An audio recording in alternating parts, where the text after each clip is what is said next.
बड़ी अफसोस की बात है कि वो यहाँ नहीं है। बड़ी अफसोस की बात है कि हम आपकी मदद नहीं कर सके।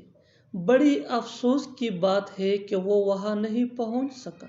बड़ी अफसोस की बात है कि हम मैच हार गए। इन जुमलों में हम बोल रहे हैं बड़ी अफसोस की बात है। इसके लिए आपको यूज़ करना होगा इंग्लिश में इट इज़ अ pity।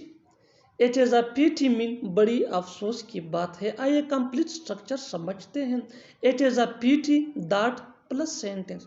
आगे डिटेल से समझाता हूँ मिसालों से। Let's see some example for better understanding. बड़ी अफसोस की बात है कि वो यहाँ नहीं है। It is a pity that he is not here. It is a pity that he is not here.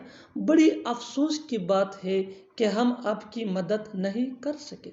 It is a pity that we couldn't help you. It is a pity that we couldn't help you. बड़ी अफसोस की बात है कि वो वहाँ नहीं पहुँच सका। It is a pity that he couldn't reach there. It is a pity that he couldn't reach there.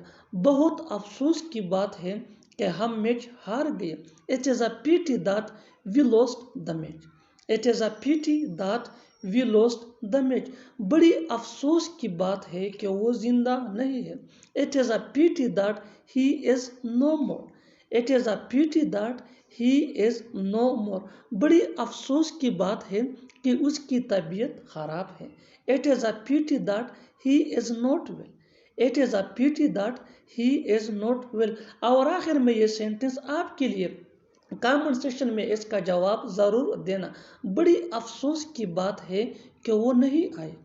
बड़ी अफसोस की बात है कि वो नहीं आए। Subscribe English PS for more advance English sentence structure. Thanks माना।